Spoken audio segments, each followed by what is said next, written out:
Hey everybody, Dylan Bowman here, one of the founders of Freetrail and the host of the Freetrail podcast. Thank you for watching our video podcast. A couple of things before we get started. Number one, please do join Freetrail Pro, our great community for trail runners from around the world. There's a lot of great perks involved in that membership, and we would love to have you on board. Number two, a big thank you to our sponsors here in the video podcast. We don't do real commercial breaks, so I just want to give them a major shout out on the front end here. We have some discount codes in the show notes that you can take advantage of.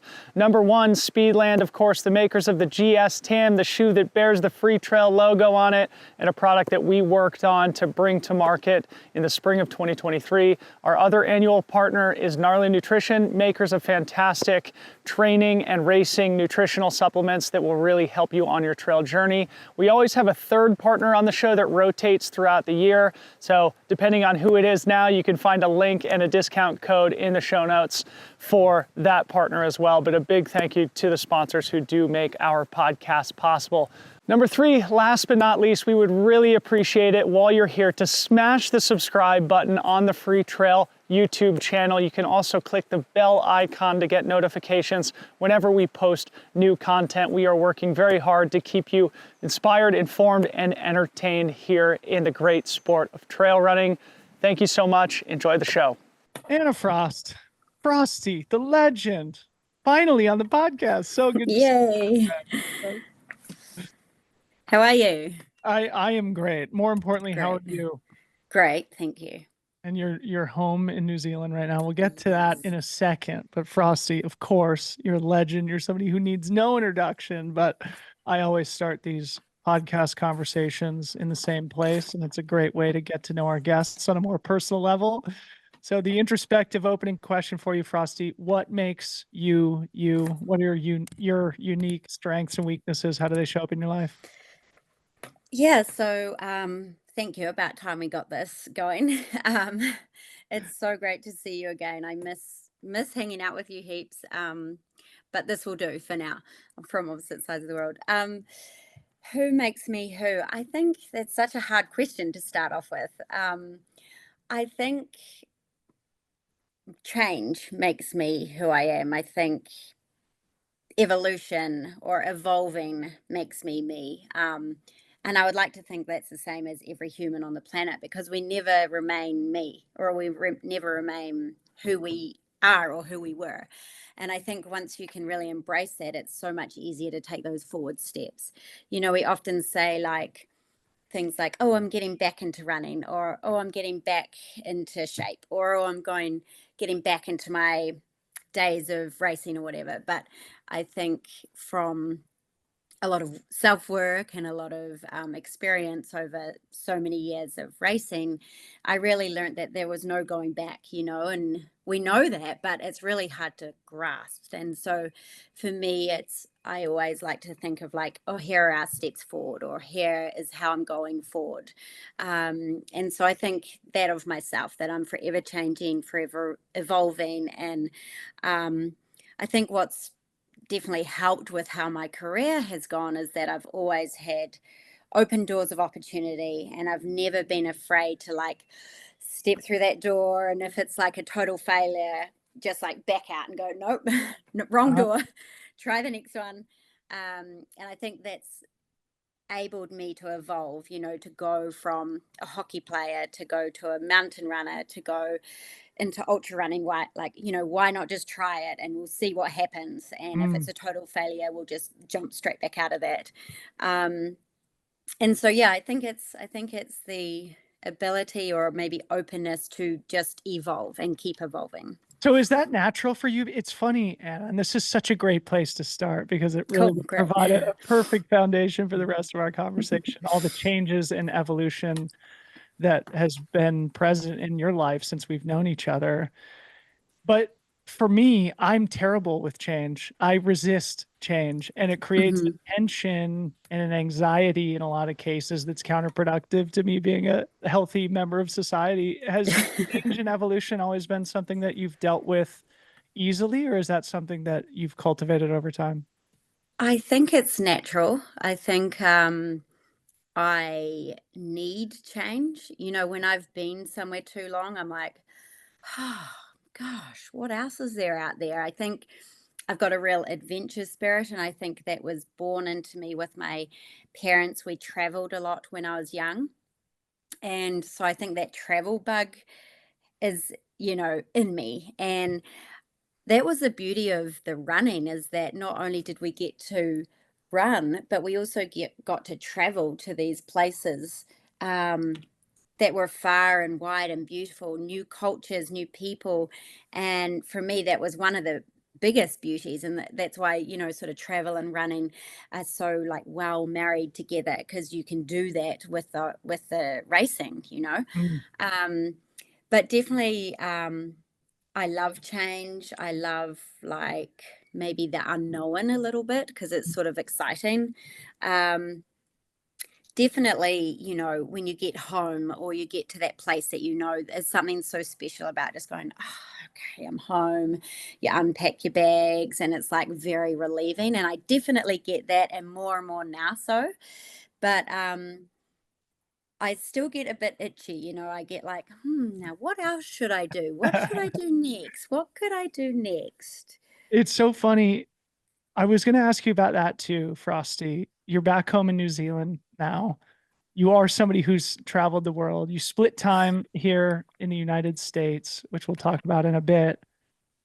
But as somebody who, in most of the places that you go around the world, you're so far removed from where you are now in your natural home of New Zealand. Hmm. I'd love to hear you talk about the feeling, the personal feeling, and almost like the biological feeling of going back to Dunedin or wherever you are Yeah. now, Yeah, Dunedin. connection that you feel going back home, especially now that you're a mother and you bring your daughter with you. Because Yeah. just thinking about it myself, when I go to Colorado too, it's not far from where I'm standing now in California, but there's something about it where it feels like almost my body recognizes being home. I Right. wonder if you feel Yeah. something similar. It's 100% that for me. When you go to that place, and it's not necessarily a home in terms of like four walls and a roof. It could be a person, or it could be a waterfall. It could be all waterfalls. They all make you feel like that. But there's that one place that you go and you take like the biggest breath you can possibly ever take, and you're like, oh my gosh, how big are my lungs? How did I just breathe so big? And you feel totally calm, and your brain shuts up for a minute and everything's like content. For me, that is Dunedin Beach. We're actually out of Dunedin a little bit, in a little town called Aramoana, which mean in the Māori language is the pathway to the sea. And I can go to the beach there, and I can, with the hills on the side, I can see the horizon, and it goes obviously forever. And I stand there and I look at that and I feel free and I feel safe and I feel content, and I take that giant breath. And it's not just the Dunedin beaches, it's any horizon. And so I think for me, my like stability, or where my feet can ground and my lungs can breathe for me, and I feel really content, is that space. And so Wow. when I come back to Dunedin and I come back to this, our little tiny house down at the beach, I feel really content, and I don't have, like, obviously I love mountains and I love being in the mountains. And when I get to the top, I'm full of like, yeah, I did it. Wow, this is incredible. Look at this.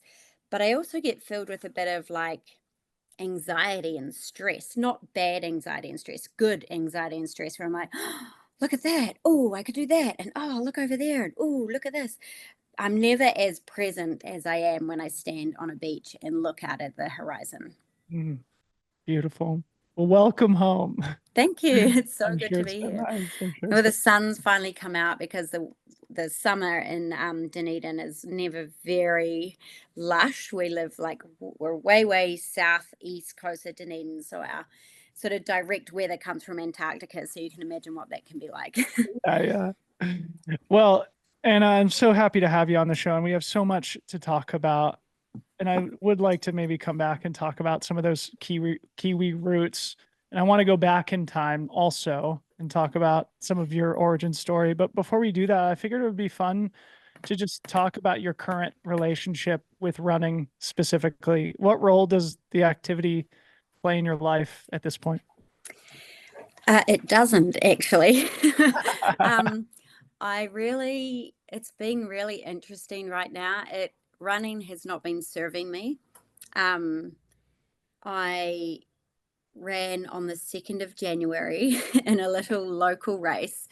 It's about 1 kilometer and it goes up a hill and back down. And it was pretty much the only run I've done this year.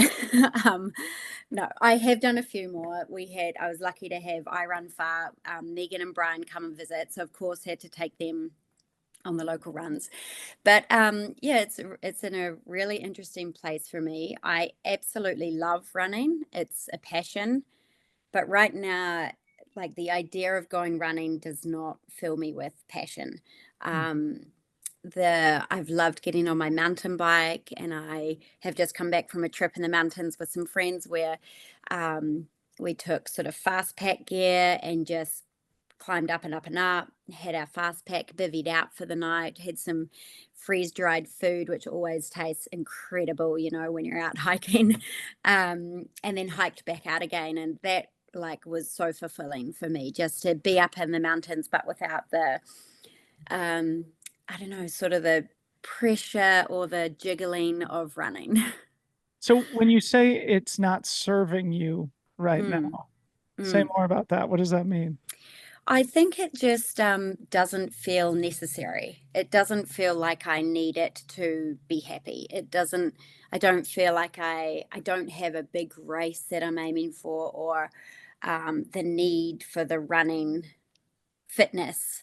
I feel like through sort of my own exercises, through biking, through chasing Skylar around, which I'm sure I cover 10 miles a day doing that anyway, and then the ability, and I feel very grateful that I have the strength and probably a very well built up endurance that I can go to the mountains for 2 big days hiking around, and I feel like I don't need the extra running to fill my love bucket.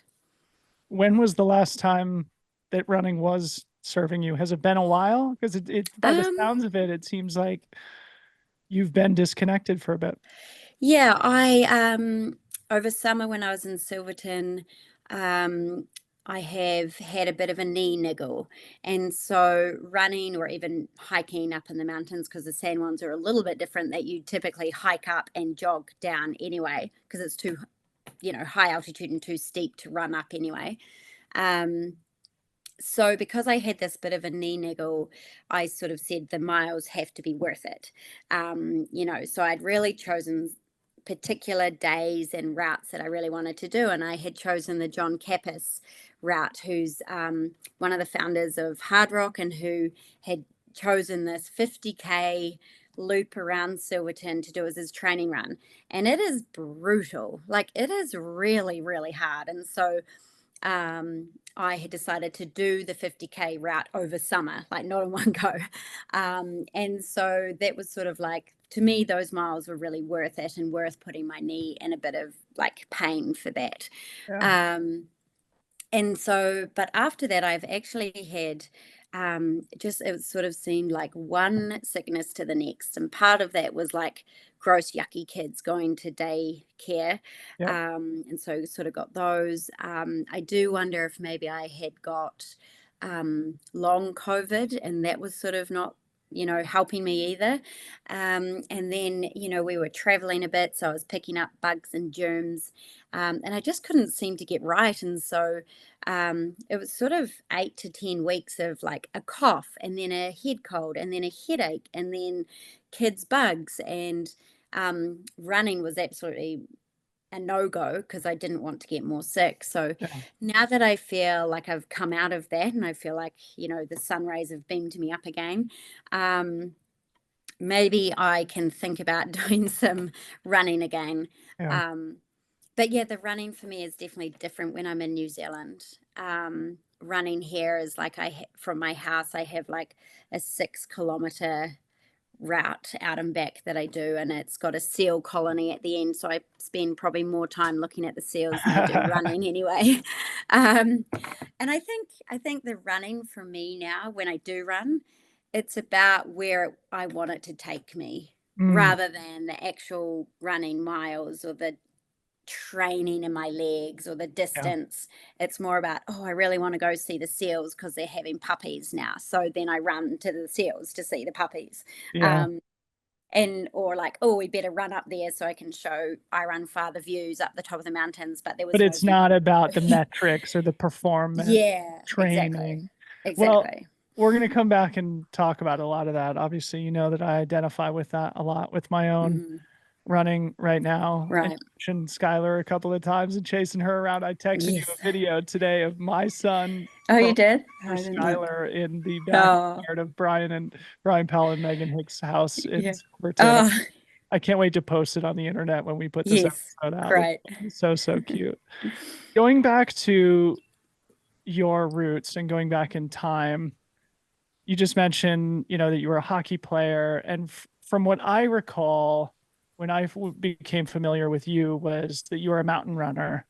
So for those who are maybe newer to the sport, I'm sure most people are familiar with all the great things that you achieved, but they may not be as familiar with how it started and your Hmm. origin story. So maybe just paint that picture too, because I think it'll be important as we start talking about a lot of the things that you did accomplish. Yeah. So I was a field hockey player my whole life. Played hockey like every day for club development, New Zealand development, school. But I also did lots of other sports during school, high school, because I realized that I could get out of class if I did more sports. Um, and then when I went and got to university, I started doing more triathlon. So it was sort of a lot of, I'd always do the school Harriers or the school cross country or school athletics, played touch rugby, did rowing, did everything. So I was very holistically fit. Um, and it was 2004, and I had helped mark the course for the National Mountain Running Championships. And um, my triathlon coach, said to me, "Oh, why don't you just do the race? It would be great training." And I was like, "Oh, okay, I guess that sounds great." And so I was the fourth counter, which meant that I qualified for the Worlds in Italy that year. So the World Mountain Running Championships, uphill only. And then I think it was maybe about 8 kilometers from the bottom to the top, and you stop at the top. And so I went and I raced, and I just it wasn't a very good race because I was too busy, like eyes wide open, like, oh my gosh, this is a thing. I was like, up there, that's so steep. Um, but I fell in love with it, and met lots of people there that actually did this thing called mountain running as a job. And I was like, you what? And so then it was called the World Mountain Running Grand Prix series, just like Yep. a car Grand Prix where you go around. It was mainly Europe, racing in these uphill mountain races, getting points. It's like Um, the equivalent of the World Cup now. Mountain yeah, Running World Cup. exactly. Yeah. Yep. And so the next year, I just packed my backpack with my tent and my camping stove, and I came out to Europe and sort of contacted the first race that there was. And they said, "Yep, great, come along." And stayed at the hotel and met lots of people, did the race. And then it was just wonderful because there was all these people that were like moving with the circuit. And so I often call them my meandering family, like Ricky Gates included. And we would sort of go off camping in the mountains and training for the week, and then reconvene at the next Grand Prix for the circuit. And it was just a fantastic way to, like I was saying earlier, combine the travel with the running, and also, world-class racing. And I just learned so much about different types of races, different types of techniques. Like, all of a sudden I could see that people power hiked uphill, and I was like, power hiking up a hill? What are you doing? Why are you not running? And but they would be power hiking straight past me as I was trying to run. So I did that sky running series for quite a few years. And then the distances sort of crept up. The sky running then has like the half marathon distance Yeah. and the marathon distance. And I think I got to a point where I was sort of intrigued about what was around the next corner and what was over the next hill.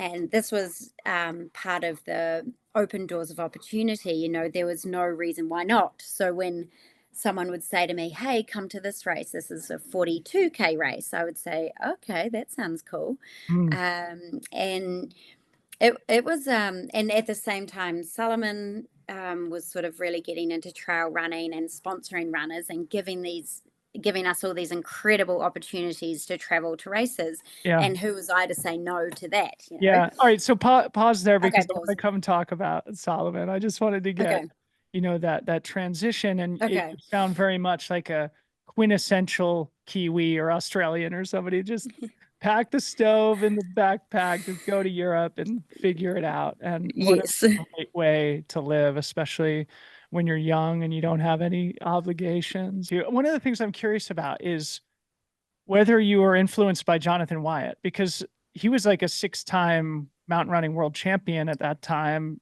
from New Zealand. He was the best in the world, unquestionably. And there weren't probably a lot of role models for you coming out of your home country of New Zealand, but the best person in the world. Was Jono an early inspiration? Yes, absolutely. I mean, I didn't meet Jono until the first year in Italy, and he had actually just come from the Olympic marathon the week before, and then he came out and he won the World Mountain Running Championships, I think by something like 4 minutes over second. And he is incredibly down to earth and friendly. And yes, absolutely, he had an influence of like, hey, Jono, where should I go next? And he was like, oh, this is the next race, and go there and do this. He was a little more settled at that point. He had a home that he would go to, and then he'd come back out for the races.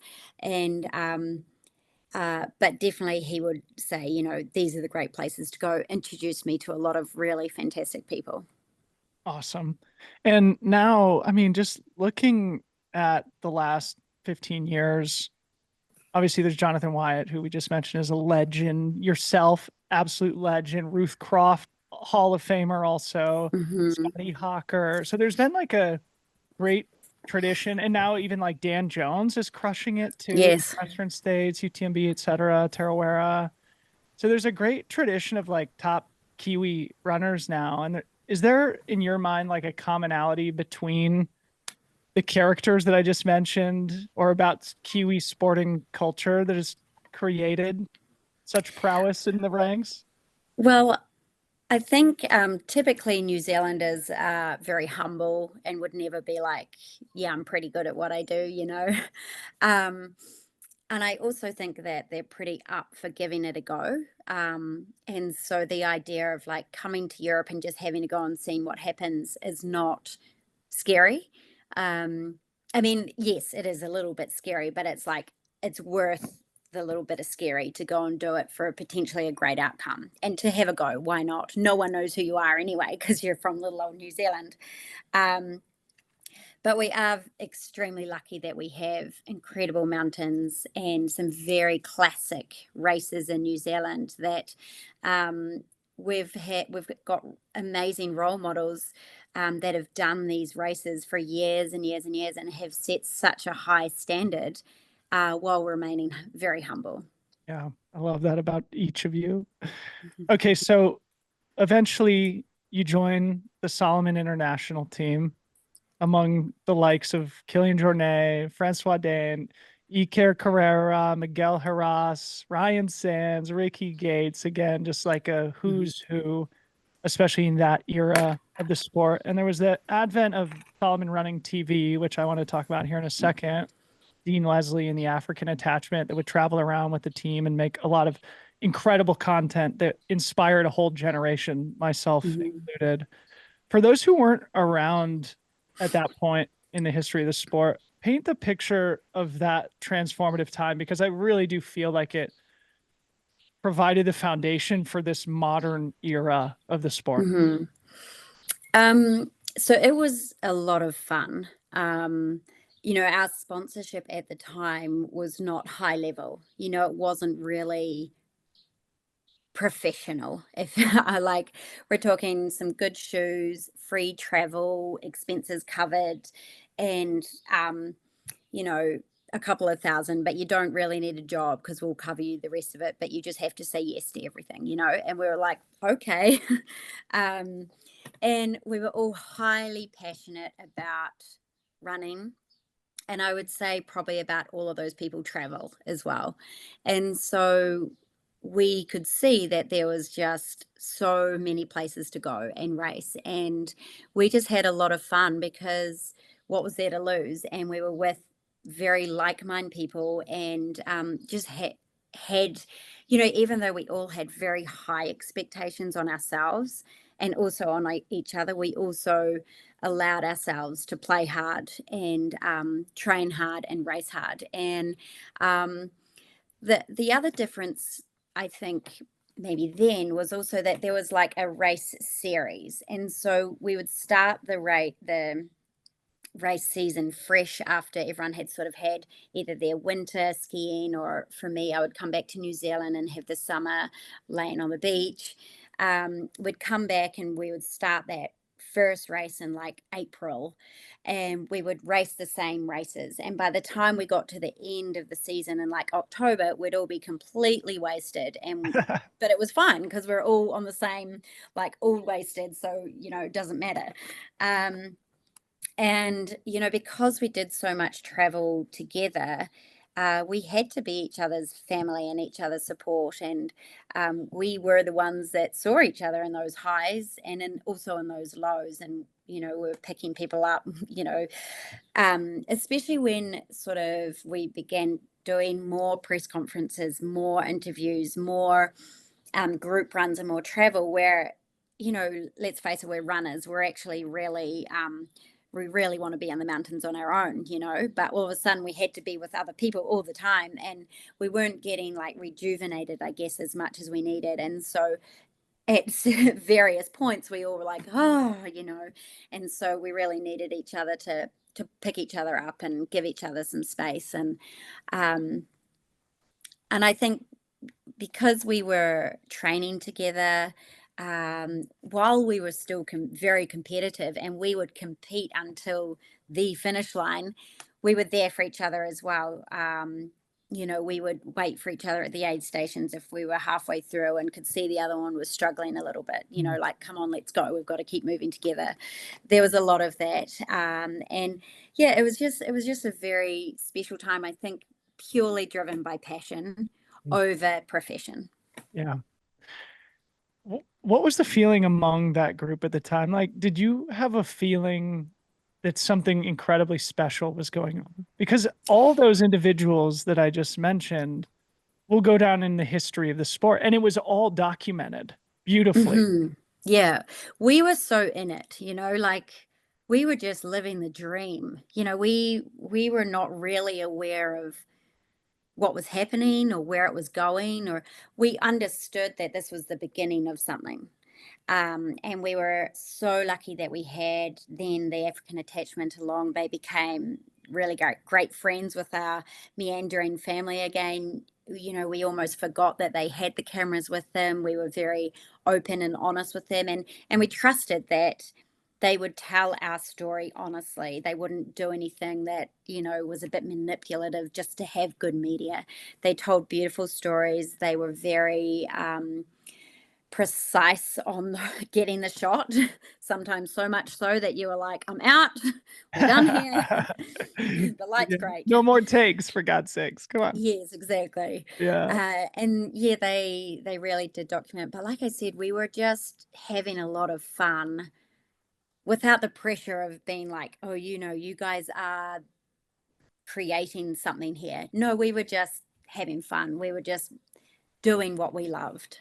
It feels to me as an observer, and again, as somebody who consumed all those videos voraciously and used it as my own muse to create a career in the sport, that you must all look back at those years with a tremendous amount of nostalgia of just like, what an incredible thing we were able to do as a team and galvanize this sport to become something that is totally different now, way bigger, it was built on the back, I think, in a lot of ways of what you guys created with that early Salomon international team. Speak specifically about Killian really quick, because I think our listeners would love to hear this, because he was literally a teenager in these. He was a baby.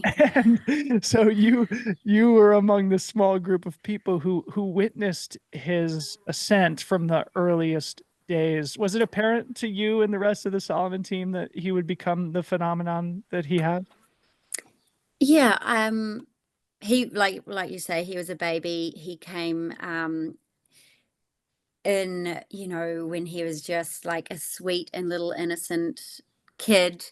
And he is humble, and he has remained humble. He has never become a celebrity with the ego bursting on at the seams. He even in, I don't know, 2016 maybe, in my second Hardock, I think Killian ran with me for about the first 10K, just chatting away with me, and I'm like, Killian, go. I can't talk to you anymore. I'm too tired already. Go. Just, very friendly. This is like you were saying, how does it feel with all of those people? Well, all of those people still remain some of my best friends. They've seen me go through everything. I've seen them go through everything. We all helped each other climb, sort of professionally, physically, through the ladders of which races do we do? The idea is, how do we do social media? How do we grow here? How is this changing for us? How is this good or not good for us? And Killian always was a lot of fun. When we were traveling, we did party hard, and we trained hard, and we played hard. And he would be, always keen for an adventure, even if it wasn't high pace, high speed, even if he was the one like pushing me up a hill or pulling me back down because I'm going too slow. So I would say also very humble. Yeah. Thanks for sharing that. So fun to be able to talk about this stuff with you. So it wasn't all good, as you've referenced. I went back and watched the Salomon running video that they made about you that's called Home, that people can find on YouTube. I'll make sure to include a link in the show notes of this conversation. And you, in that video, described like a really low moment in your career. Video's more than 10 years old at this point. Yes, I was going to say. What do you remember from that particular moment, that, moment of adversity, and how do you think about it now with a decade of perspective? Well, this is the thing. I'm always grateful for moments like that, because you learn so much. In the moment, you're like, why me? This is awful, blah, blah, blah. But when you can look back, you can go, wow, that really changed a lot. And for me at the time, it was right at the time when social media was getting bigger, and we were sort of getting into this whole thing of like Facebook likes, and how many likes do you have, and how many likes do you have, and we, this was a value of how successful you were. And so instead of me being like the confident person I am, and trusting that like, oh, I don't really care how many likes I have, all of a sudden this turned of like, oh, if I don't run, then who am I? And I was tired, I was exhausted, I wasn't getting rejuvenated from my own time of running. We were traveling a lot. I had started getting injured, and in hindsight, I feel like the injury was just that my body was telling me to stop, slow down, have a break. I kept trying to race. I couldn't race. So now I'm worried about not having Facebook likes, because no one would like me, because now I'm not running. And it was just like this vicious cycle that I was just going down. And in the end, it just got too much. My body shut down. I came home and I was like, that's it, I quit. But I was still passionate about running. I didn't really want to quit, but I didn't want to be part of this cycle where it was like, I wanted to remember that I was enough, and that I was me, and that running was or is just running, and I'll remain who I am without any likes or any social media. And while that sounds really simple and easy, it took me months to figure that out and embrace it, and to actually be able to say the words to myself that I am enough. Like, I could not say those words without bawling my eyes out and be, oh, I am enough. And so once I'd sort of gone through that process, the injuries cleared up, surprise, surprise. And I came back into running with this sort of refresh, like, I'm just going to run because I can run. I'll run as hard as I can because I love doing that. I'm going to train to win this race because I want to. And if I don't, it doesn't matter if I get like no Facebook likes out of this, because that's not important to me. What's important to me is that I'm enough, that I'm healthy, that I'm safe, and that I'm grateful for what I've got. And it gave me a whole new lease of life of racing's just so fun. And I can go to these dark places where it really hurts and it's really dark, but be super grateful for it because I chose to go there, you know? Beautiful. It's almost like what we started our conversation with, and you saying that running's not serving you right now. And it feels like when I went back and rewatched the film, the running was definitely not serving you. Right. And Yeah. the phenomenon of I am enough is something that I think everybody struggles with. Did your psychology change and your relationship with racing results change immediately after that experience? I mean, everything about running changed. You know, I remembered why I was running, and I remembered why I was racing, and I remembered why I was training that hard to win, because I wanted to. You know, this is a hard thing, I think, when we think about the phrase "I am enough," because you go, if I'm enough, does that mean I'm not striving for better? And I think that's not it. It's separate. You know, I am enough as a human. If this is what I've got right now, then that's great. You know, I've got water, I've got food, I've got a house, I've got a wonderful family, and that's enough. And as a human, I'm enough. Whether it's mundane or exciting, it's enough. And you still strive. You say, oh, but I want to do this project. And if that project doesn't work, you're still enough. You still remain as that person. Your project is just a thing. Um, and so that's how running became for me. And this is when I realized that I still dreamed of doing Hardock, and found the whole Hardock family and story.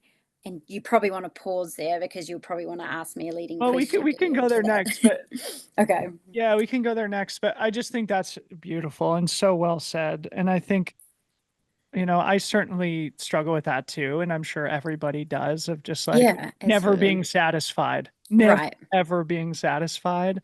And the tension and the just lack of stability and lack of satisfaction that it creates is such an artificially created thing for so many people, when, you know, in most cases, most people that will listen to this do have enough right now. Well, I think it's very unsettling because, you know, we're, as a society, we want to achieve, and we want to achieve great things. And we can and we will if we're determined enough to do it. But I think also that we can try to see more success in what we actually just have right now and celebrate those little wins. And I've gone back to read the book, in The Pursuit of Happiness. Yep. No, The Book of Joy. Both of those books are great. But Okay. I'm in The Book of Joy, with Dalai Lama and Desmond Tutu, you know.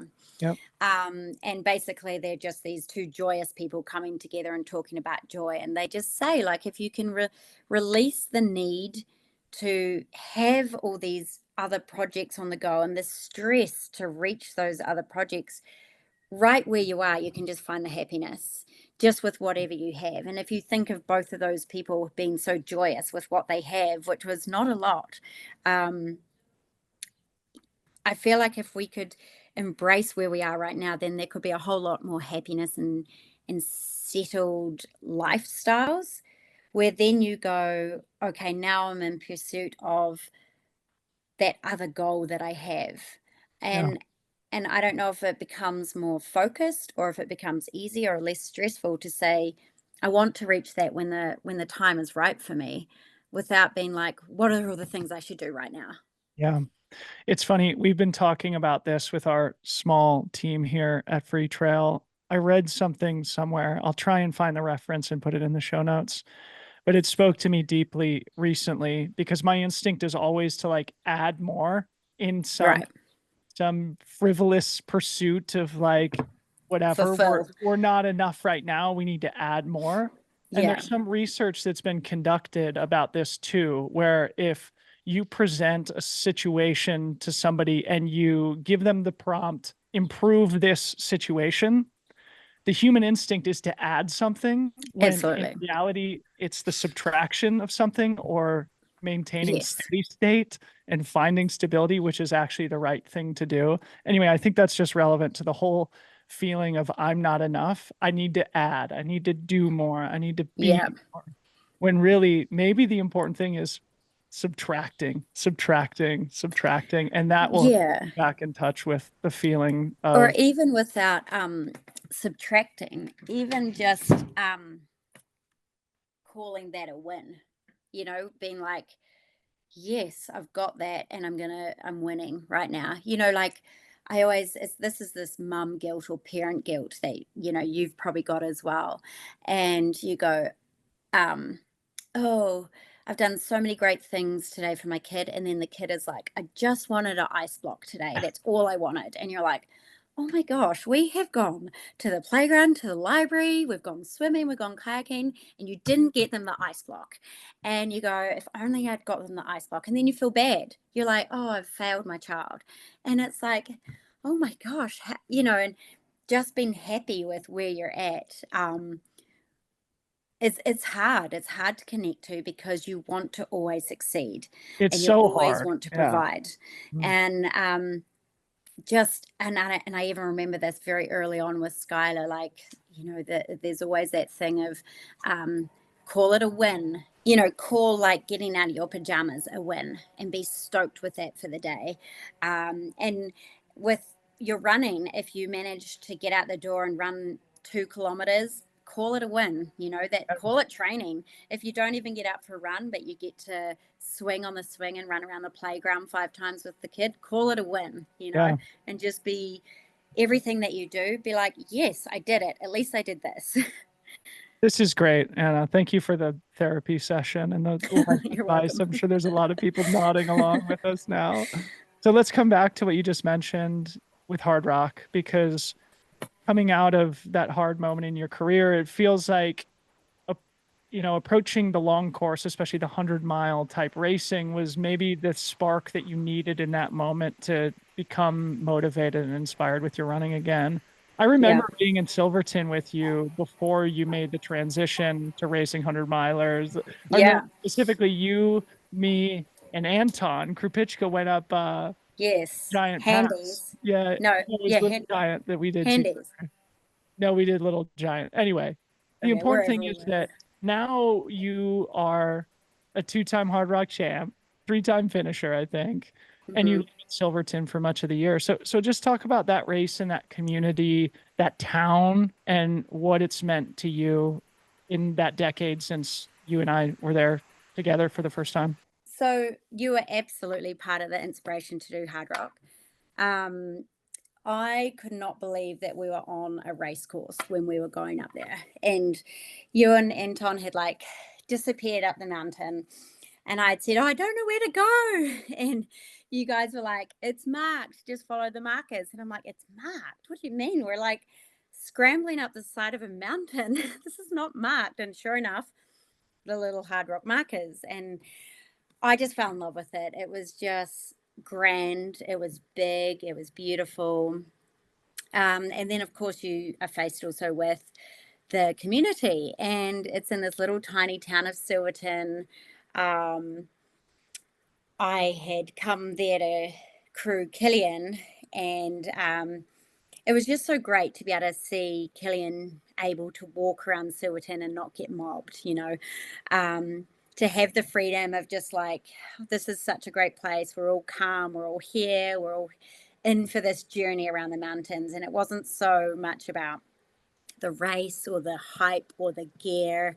I remember Killian handing me his crew bag, which was one of those little Salomon shoe bags, you know, with the little pulley tie. And I was like, oh, are you sure that's enough? And it was 1 pair of shoes, 1 pair of socks, and some little tiny Snickers bars. And I was like, Killian, is that it? And he's like, yeah, but I probably, you know, the aid stations have got heaps of stuff. And I was like, are you sure? Sure enough, we get into the aid stations and there is everything from sushi to broth to soup to nachos grilled cheese. It's like a full restaurant. My mind was blown. And what was just fabulous is there was obviously people there that loved the event so much that it was like their life choice, and they would come year in year out as the place that they would go, and this was just what they did in July. That's where their blood took them, and I instantly had that in my system. I was like, I have to do this. I was also not really sure about doing 100 miles because I thought it was actually quite ridiculous, because the experience I had with 100-mile races was crewing or pacing at Leadville and Western States. And so one year that I had paced Francois at Western States, he spent 5 kilometers walking backwards. And I was like, this looks miserable. And, there was Leadville years, and I would see people coming in even before they'd got halfway, and they looked horrible. I was like, this is ridiculous. Why would you want to run that far? But then I met Hardock, and I was like, oh no, it's 100 miles. And I wonder even if it had been a 50-mile race, would I have ever stepped up to 100 miles? I don't know, because in my mind, 100 miles is just so silly. And it still is. Like, I don't even want to drive 100 miles right now, let alone run 100 miles. Yeah. And then, so that year, I did the Bear 100 as my qualifier. And I had absolutely no idea about how to pace, how to race. I had the A-team crew. I had Rock Horton, who I put my entire trust in. I was like, you tell me what to do and I'll do it. You tell me when to eat and I'll eat it. You tell me how much to drink and I'll drink it. And so I had Kath and Rock help me. I had some great paces just to keep me on par. I just looked at the record time and took 15 minutes off it. And that was my split times. So I thought, well, if I can win, I'll break the record. And I knew that all my splits that I needed to just get to the finish in 36 hours. So I had the whole thing dialed. And I just had one of those days that I stuck to my splits. I did what Rock told me. And Carl Meltzer before had said to me, oh, Anna, it's only 100 miles. It's not that far. And I was like, thanks for the advice. His classic one-liner. That's completely false. Yes. And so I remember being like 8 kilometers in and being like, Carl, this is a really long way. 100 miles is real long. In my head, I was like, it's only 100 miles. It's not that far. It's only 100 miles. It's not that far. So I had like all the information I needed to get it done. And I did. And I had a dream day, like the textbook 100-mile day. Sure enough, then I get into Hardock the next year, and was super scared about it, like so anxious, big mountains, a lot of travel, longer. And I had the honor of meeting Billy Simpson, who was a 10-time finisher at the time. And we just spent the next 6 to 8 weeks camping in the area, doing all of the course. And, his words were, well, it's not that, it's just what did he say? It's just a long hike around the mountains. Yeah. And I was like, well, you're right. It is just a long run hike around the mountains. And if you can go faster, you go faster. And I feel like that is sort of the whole Hardock story. Like, if you feel good, go faster. And if you don't feel good, just keep moving. And it's special. So I did it the first 2 years. The third year, I sort of just felt like I want to do it one more time. And then I definitely felt like it was a good time to curtsy out and be like, okay, I'm done here. The next year I then crewed up at Kroger's, which was so fun. But again, it was 30 miles in it that year. And I couldn't believe how people looked. I was like, oh my gosh, is this how bad people look at 30 miles in? But now you live in Silverton for much of the year. So that early run that you and I shared together, it was the changing run. Yeah. Well, I mean, I'm not. This is all you, Dylan. But my point is that there's something about Silverton that called to you, that touched you, in a way that has made it at least your home for much of the year. Maybe the right question then is like, in what ways is Silverton similar and different to Dunedin? Like, do you recognize parts of the community there that remind you of home? No, the community, the community is completely different. Um, I think when I go to Silverton, it's sort of the flowers are phenomenal. Like the wildflowers are like go straight to my heartstrings, and I could spend hours out there just looking at flowers. So I've never been anywhere that has striking flowers like the San Juans do in summer. And I think that just filled me with an unexpected joy. Um, the mountains there fill you with also ideas and dreams. There is so much access to so many things, and which we don't really have in New Zealand. Our bush is so dense that if you want to go up a mountain, you better follow the one trail, because you'll be stuck in the bushes otherwise. Whereas in Colorado, there's like, for example, the John Kappas route, which is just straight up there and then you come straight back down there. But there's also lots of different ways up there. And that really captured, I guess, my intrigue and excitement for where else you can go. And like I was saying right at the start, I get that anxiety and stress, the good ones, where I'm like, oh, look at this. Oh, look at this. So where could I go next? And so I'm always drawn to going back to that. I think I love the community for the smallness and the closeness. But more so, I think for me, it's just that access into a place where all of a sudden you're just solo and reminded of sort of how small you are in this big, grand world. And very grateful for having that space to sort of move freely in. Yeah. Okay, cool. So fast forwarding, I think it would be fun to talk about kind of like the transition to post-competition life together. Mm-hmm. And I'd love for you to describe any moments that you remember that were particularly like painful as the peak of the glory days faded into memory. Yeah, I think for I don't know, maybe this is females, maybe not, but I got pregnant. So that was kind of it, like, okay, you can't run up this big mountain now because you're about to have a baby. I'd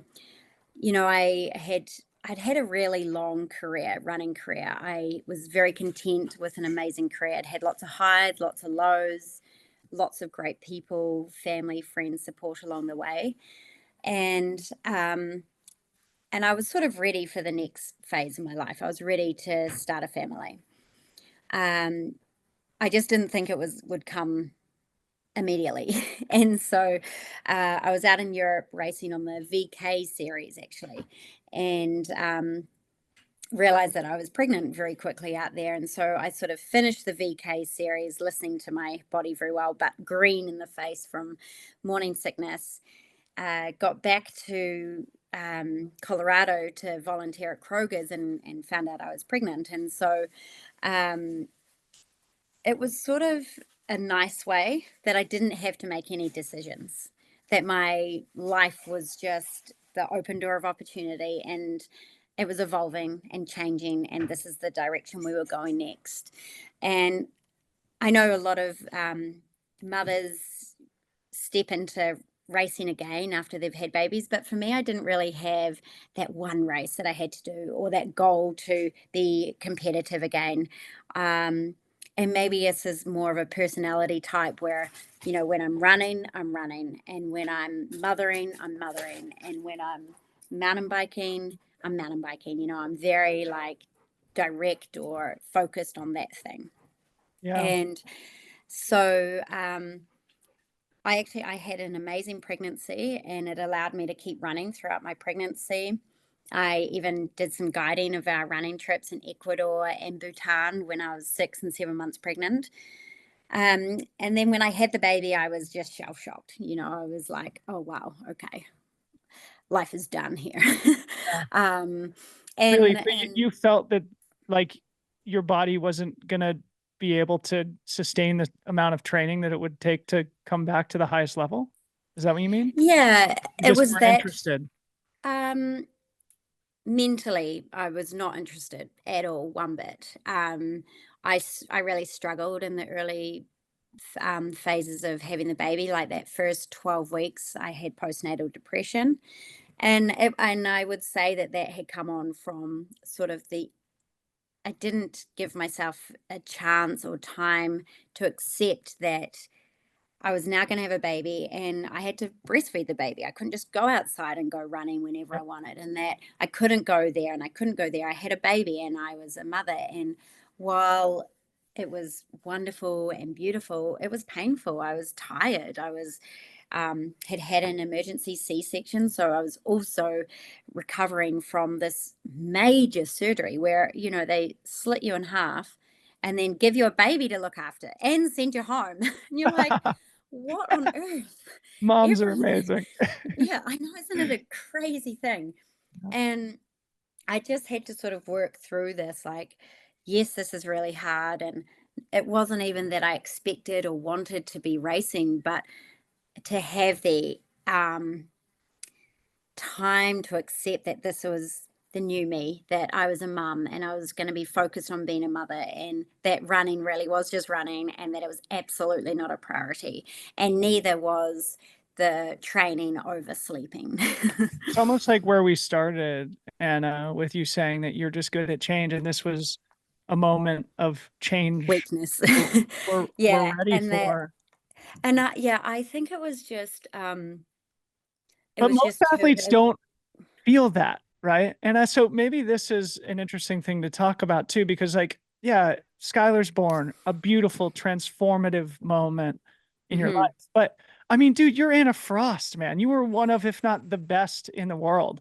Like, was it ever hard for you to let go of that part of your life? Yeah, and I'm definitely still letting go. Skylar's almost 5, and I got contacted by Transvolcania a couple of weeks ago. Hey, do you want to come out and race? And I'm like, their immediate response is, of course I want to come. Of course I want to race. And then I think about it and I'm like, there is no way I would get over that mountain right now. I can't even run 5K down the road. Like, they sent me the same message in my yes, response. I know, which is awesome, which would be so fun. A fabulous race if anyone. Let's do a plug for Transvolcania. Yeah. But instead of my immediate response being like, no, that's not what I do anymore. It's not my gig. I'm not. My immediate response is absolutely, I'll go. Like, how fun would that be? Cool, cool, cool. And so it's hard to let go of that. And I don't know if I ever will stop letting go of that kind of like excitement of like, oh, what a great opportunity, because that's how I am. I think now I'm not sponsored, which has been really amazing. This is my first year in like my whole career that I'm not attached to a brand. It's hard to let go. It's hard to envisage yourself like, oh, what do I do next? And even in this whole conversation, just at the start of this year, I felt really unsettled. I was like, well, what am I going to do? What's my thing? Where am I going? Who am I? Blah, blah, blah. And almost a feeling of being a bit unhappy. And I was like, wait a minute, that's silly. Like, I'm content. I'm enough. I've got all these amazing things right here. I don't have to rush into anything else. I don't have to be sponsored. I don't have to aim for anything. I can just be happy with choosing to be content with exactly what I have.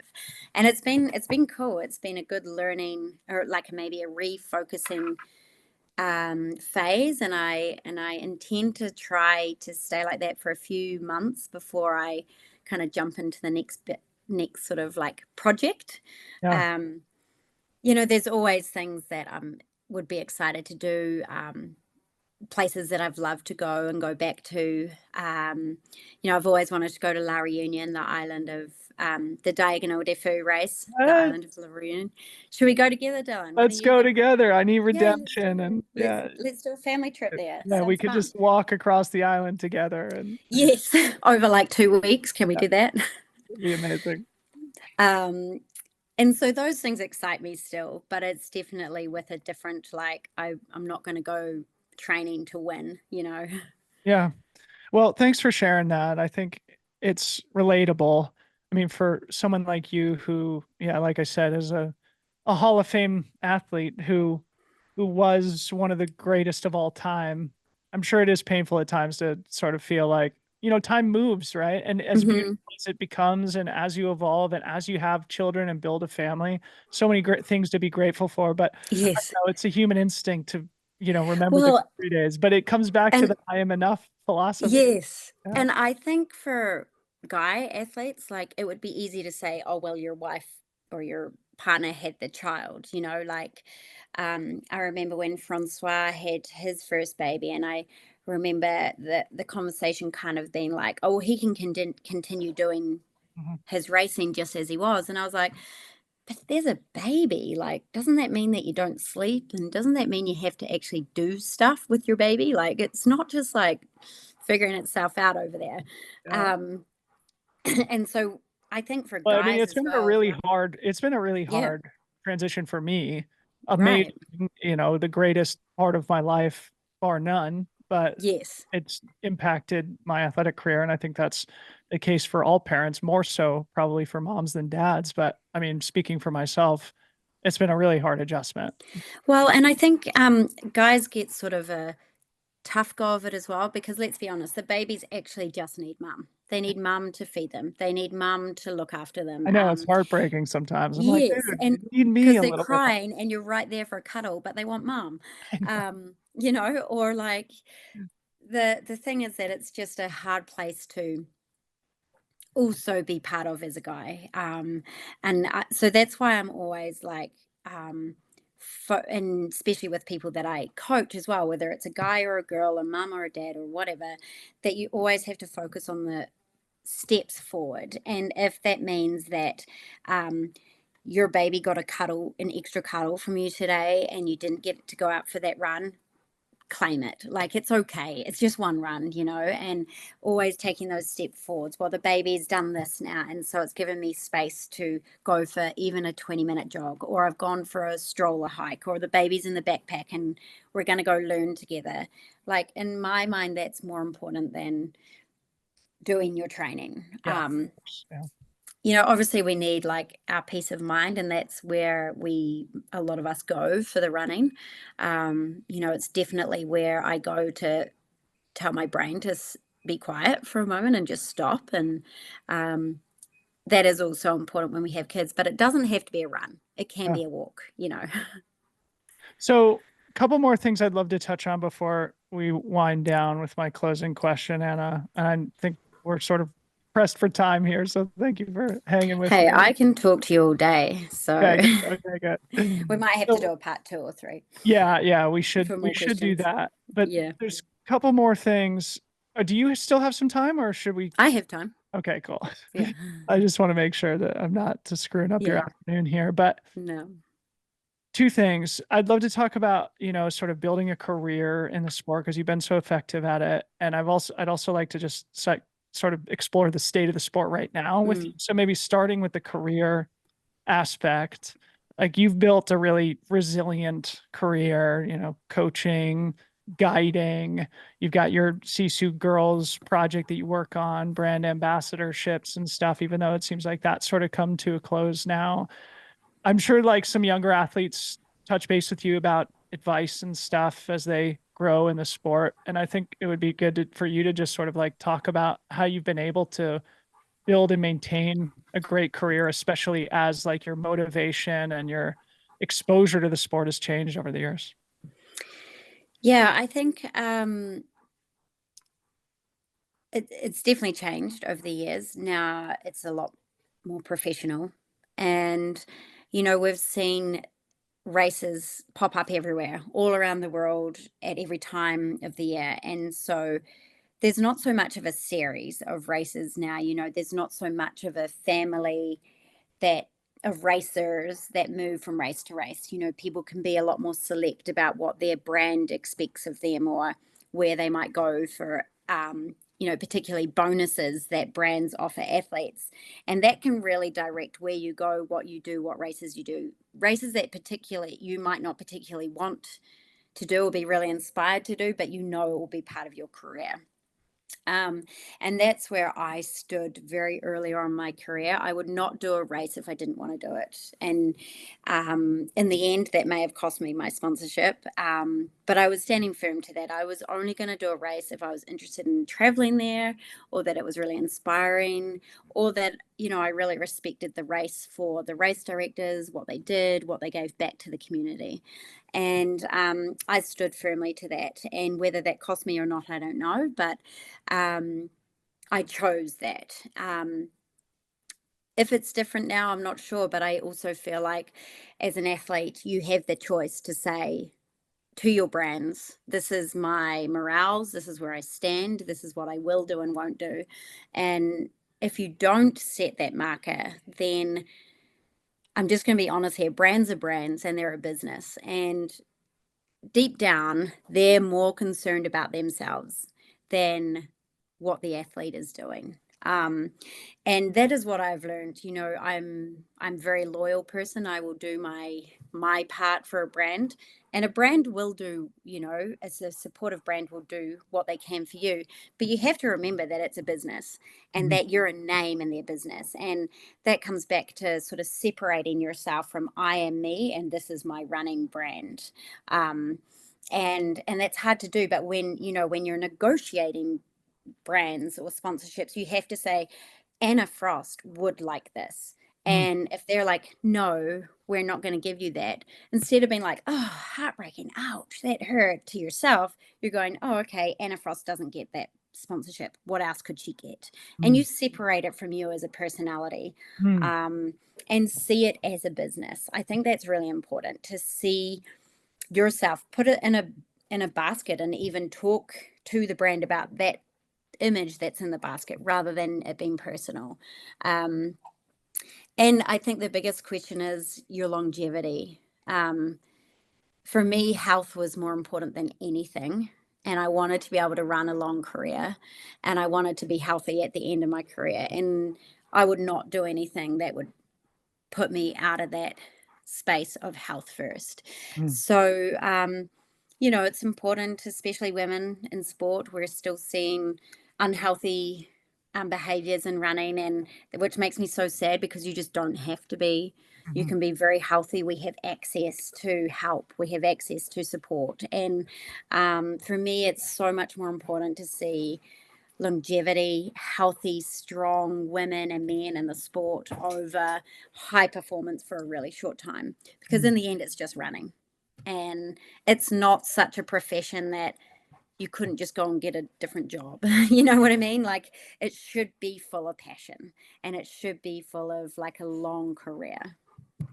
So well said. And so before we get to the state of the sports stuff, anything you want to say about what you're working on now with your coaching or Sisu, or the guiding that you do that people might want to work with? So they're my projects. So Trail Run Adventures is our running guiding trips, and we have quite a few trips around the world. New Zealand, Colorado, Japan with Ricky Gates. We go to the Himalayas, Ecuador. We go around the TMB route. And I think that, the reason when we started that with my husband was that I had so many opportunities to go to fabulous places around the world, and I really wanted to share that with people. And so most of the trips were based on where I had raced before, and we had great contacts with the race directors. And so they had said, come and do a trip, we'll join it up with the race. And that's such a cool way for me to be able to share what I've been so honored to receive in my career. And I absolutely love watching people experience the places that I love too. Then coaching has just been wonderful. I studied at university sports science and professional studies, which is coaching and teaching. So it's been really wonderful to be able to share the knowledge of science, but also the lifelong race experience with people. I've got about 20 athletes now of a huge wide variety, some aiming for 100 miles, some aiming for 50K, some starting running again after a bout of injury. And all of them, I'm so grateful to be on that journey with them. And the Sisu Girls is a foundation that we had started before COVID, and COVID sort of put a bit of a kick in this one of it was mainly focused on girls to sort of promote, I guess, the tenacity and drive and determination in young women to go on the outdoors and to reach their potential. Just because I feel like, we've sort of lost our sense of being a role model. Everybody is a role model. Every adult is a role model. And do we lose a bit of a I am a role model sense and not have the confidence to empower all the young people around us? And so we'd started doing some Sisu camps to challenge people to be like, oh yeah, that's right, I am really brave, I am really resilient, and to then be able to reflect that onto the young people in their worlds. So yeah, we've got lots of stuff going on. Plus, busy. Yeah. Skylar's almost 5. Like I said, she's runs me in circles. Absolutely. Fortunately, she's a wonderful traveler, loves meeting people, loves running, loves events, loves the beach, loves the mountains. So there's absolutely like mom. Just like yes, I want to come. Well, that's great. Well, thanks for sharing all that. I'll make sure to include links in the notes in case people want to reach out about coaching or adventures or anything else. So then sort of rounding things out before we get to our final question, I'd love for you to just provide some perspective. I don't know how closely you're following the dynamics in the sport right now, but as somebody who's been in the game for a long time and has competed from the mountain running Grand Prix to 100-mile racing, I'd love for you to just kind of talk about the current landscape. Obviously, it's been high tension at points, but there is a lot to be grateful for too, in the spirit of we are enough. Stands out to you as you observe the sport of trail running here in 2024? I think it's pretty exciting, honestly. There's some high-paced superstars that are running incredibly quickly over really hard terrain. There's changes with big brands coming in and swooping up. There are series all over the place, this series, that series, doing this races. There's points. It's hard to get your head around. I think it's exciting. And my take on it is that nothing's new here. We've been seeing these big brands take over small races for a really long time. When the sort of noise started this year, I was like, are we just waking up to this, or can we see that this has started years and years ago? And like I said to you earlier, I had made the choice to not race any race that I didn't want to race. In 2009, that I was putting my foot down. I would not race those races, and I didn't, and that was my choice.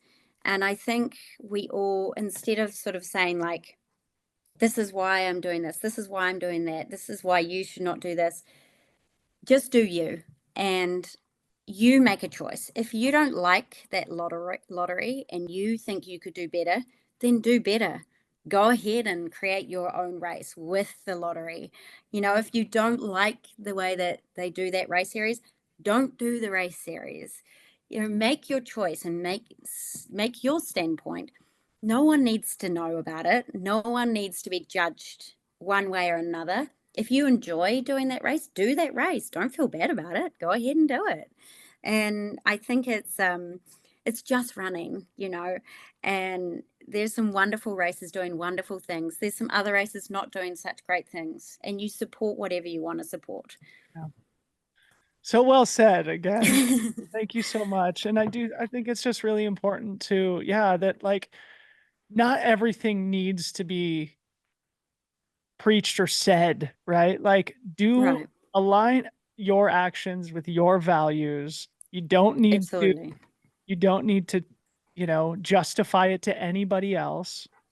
And at the end of the day, probably not vocalizing some of that stuff is for the benefit of the greater good of the sport sometimes too, because it does oftentimes just turn into a poisonous vitriolic, mean feeling digital environment now. And I don't think it needs to be, because all of them serve. They all serve a purpose for someone, for something, and we all have our own reasons for racing, and you can't compare that with each other. And you don't need to compare that with each other. You just do you, and whatever serves you, you go ahead and do, or don't do. Yeah, great. All right, Anna, this has been so fun. We definitely need to do a round 2. Oh my goodness. Yes, we so do. So I didn't ask you any questions. I feel like I need to come on your podcast and ask you all the questions. No. Yes. My traditional closing question, as I prompted you before we got started, is who is one person that you admire? This person could be living or dead, inside or outside of sports, and why do you admire that person? I think I've got 2 sort of categories. My family, my mum, dad, and sister, I think right from the beginning of life, they had expectations to achieve.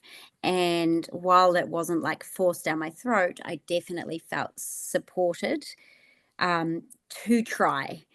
I mean, I played drums, I played the clarinet, I did marching, I did ballet, I did everything. And I felt supported enough to do it and to try it and to not do well at it and to try again, and supported enough where I could be like, okay, I'm not good at that thing, and that's okay. And I'm going to move on and try something else. And for me, that's allowed me to spread my wings and fly when I have found the thing that I'm like, I'm going to pursue this.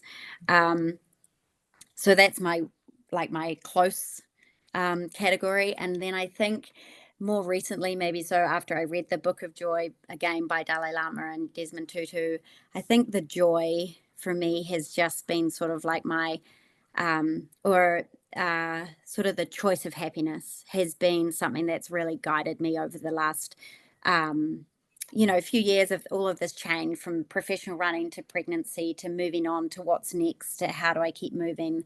And it brings me back when I need to have that mantra of I am enough and I am grateful and I am happy and I'm going to choose happy.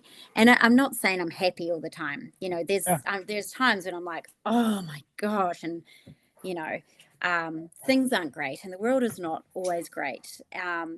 But when I can just say, okay, I'm just going to keep it back to being basic and choose the happiness, I always think of sort of these 2 wonderful men getting together without even speaking the same language and talking of their joy and of how to attain that deep happiness with the bare minimum.